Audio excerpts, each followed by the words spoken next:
Hola chicos, bien, vamos a comentar o a repasar algunos de los últimos conceptos que veíamos en lo que era la última clase que tuvimos.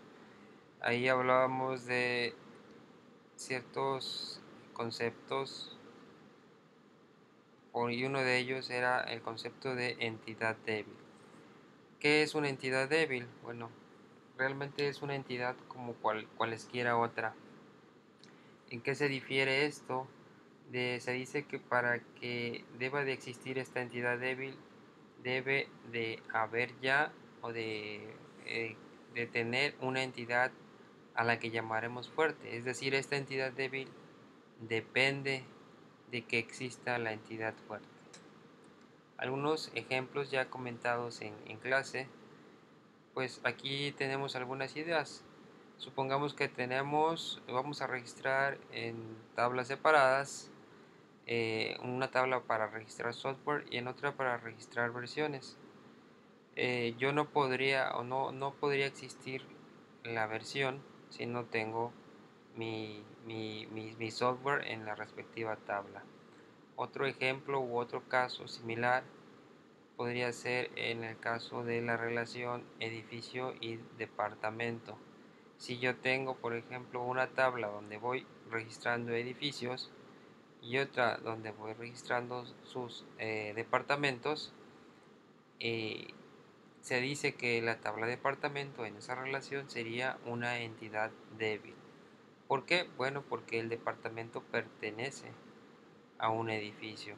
Y creo que ahí la palabra pertenencia, la palabra exclusividad es, es esa idea clave que me va a permitir determinar si la entidad es débil o no. En algunos casos, por ejemplo, en clase algunos chicos me decían, el alumno es una entidad débil porque depende de la tabla carrera o de la entidad carrera, suponiendo eso. Sin embargo, lo que yo ahí les digo es, el alumno no es exclusivo de la carrera. Si en algún momento determinado hiciera algún cambio a la carrera, al nombre de la carrera, no tendría por qué verse afectado el alumno. Ahora, el alumno en su estancia en la escuela o en la universidad, pues bien podría cambiar de carrera, o sea, no es exclusivo de él. Caso contrario, en un ejemplo anterior veíamos la relación banco y sucursales del banco.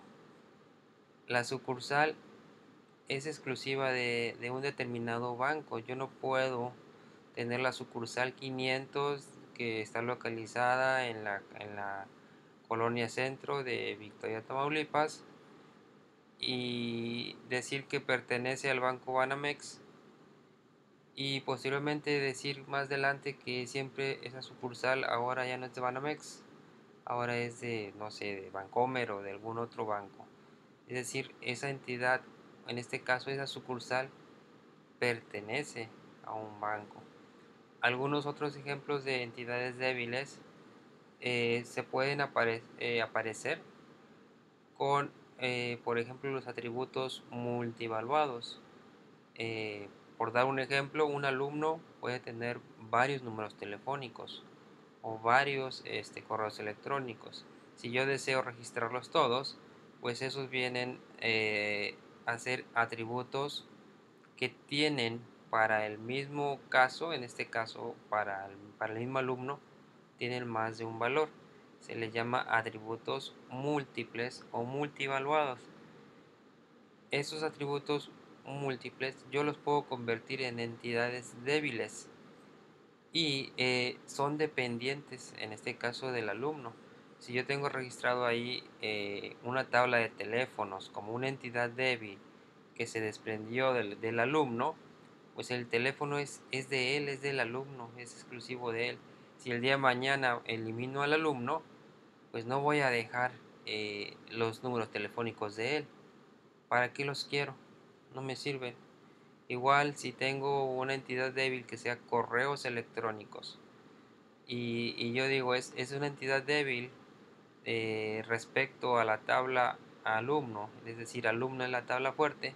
Lo mismo, si borro al alumno, pues no me voy a quedar con los correos electrónicos. ¿Para qué los quiero? Son exclusivos de él. Si se va el alumno, se van sus correos. Entonces, es ahí donde está la idea o la clave de que cuando una entidad o los valores que va a tomar esa entidad o tabla son exclusivos para una instancia o un ejemplo de la entidad fuerte, pues entonces nos encontramos ante una relación eh, entre una relación con una entidad débil. Eso en un diagrama entidad-relación, ya lo comentábamos en clase, la entidad débil se suele representar con una doble línea. Y bueno, noten que siempre la correspondencia que va a tener la relación va a ser de 1 a n. No puedo tener una entidad débil con otro tipo de correspondencia o de relación. Debe ser 1 a n. Ahora, ¿cómo cambia o cómo afecta esto cuando construyo mi tabla o mi base de datos? A ver, vamos a hacer un ejemplo.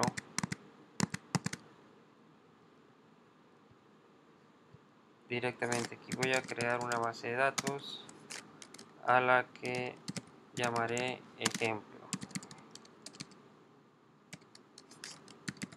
y en esta base de datos vamos a crear un caso de una entidad débil. En el ejercicio anterior teníamos precisamente sucursal y banco. Decíamos, sucursal es una entidad débil de la tabla banco. Vamos a crearlas. Voy a crear mi tabla banco.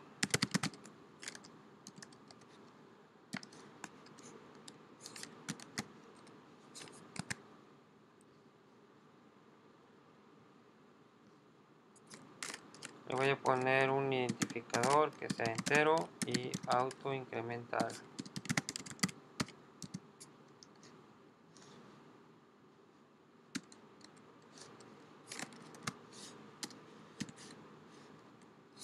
Le voy a poner el nombre del banco.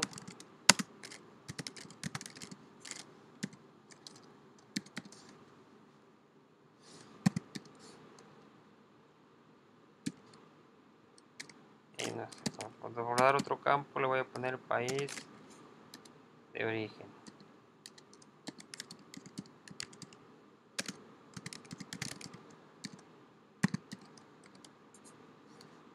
Y le voy a indicar que mi llave primaria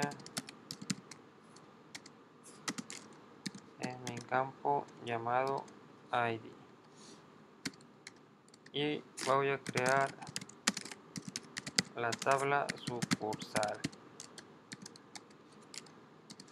Esta tabla, como dijimos, va a ser una entidad débil. Para que pueda existir una sucursal debe de existir el banco. Como ya lo comentamos también, la relación debe ser con correspondencia 1 a n.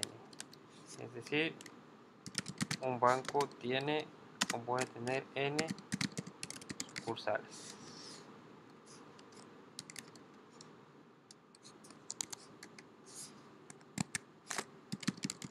Voy a poner un campo que sea número, va a ser entero. Lo voy a poner también autoincremental.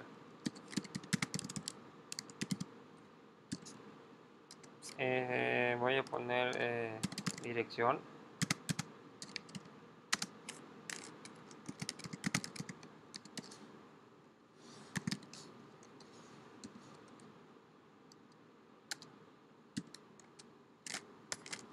Bueno, por dar otro dato pondré gerente. ¿Quién es el gerente de esa sucursal? Como ya lo hemos manejado, ya lo hemos comentado, si yo tengo una relación 1 a n, siempre tengo que identificar cuál es mi tabla principal en esa relación. Esto no tiene nada que ver con que sea débil o no. Si esto fuese una relación normal, común y corriente, ya habíamos dicho, la tabla del lado 1 podríamos decir es mi tabla padre y mi tabla del lado n es mi tabla hija. Haciendo la misma analogía de la vida, pues el padre hereda el apellido al hijo. Igual aquí, pues mi tabla padre, que es banco, debe de heredar su apellido. ¿Cuál es su apellido? Pues su clave primaria. Entonces ese campo ID yo lo tengo que colocar en la tabla hija. ID, le voy a poner aquí, le voy a hacer la aclaración, ID del banco entero. Y la tengo que hacer la relación, hasta aquí no la he relacionado. Le voy a decir reference, me olvidaba, foreign key. ¿Quién es mi llave foránea? Pues precisamente este campo que acabo de agregar. Recuerden que aquí el nombre que yo le doy es uno de los campos que estoy colocando aquí arriba. Solamente tengo 4 opciones. Uno de estos tiene que ser una llave foránea. En este caso es ID banco. Y ese campo que va a ser mi llave foránea, pues debe de apuntar hacia la tabla padre, por llamarlo así. En este caso, mi tabla principal o padre es mi tabla banco. Y se debe de asociar con uno de los campos de la tabla banco. En particular, en este caso es con el campo ID. Listo. Ahora, ¿en qué difiere esto? ¿Cuál es la diferencia que la tabla sea débil? El hecho de que sea débil, se dice que la llave que yo le pretenda poner a mi tabla es una llave parcial, es un pedazo de la llave. Aquí la idea es que el número fuera mi identificador principal de la tabla de sucursal. Es decir, si esto fuese una relación normal donde la tabla no fuera entidad débil, lo que yo haría sería primary key número. Repito, esto es lo que haría si no fuera débil. Entonces, ¿qué cambia? ¿Cuáles son los cambios que tengo que hacer si la tabla sucursal es una tabla débil o es una entidad débil? Lo único que tengo que hacer es que tengo que completar la llave. La llave primaria que le estoy colocando no está completa. Una entidad débil, veámosla como una tabla que tiene dos cerraduras, perdón, como una puerta que tiene dos cerraduras. Para poder abrir esa puerta necesito de dos llaves. En este caso, su llave parcial es número, es decir, es un pedazo. ¿Con qué otra llave la voy a completar?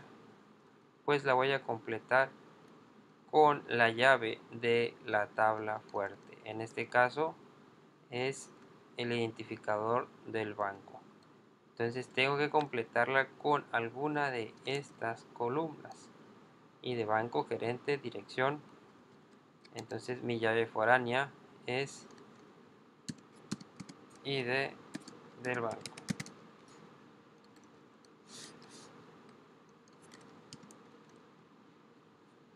Es decir, esto es la única diferencia que tengo cuando una tabla sea débil.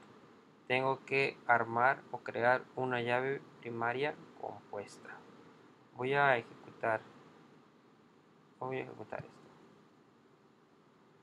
Listo, ya se creó.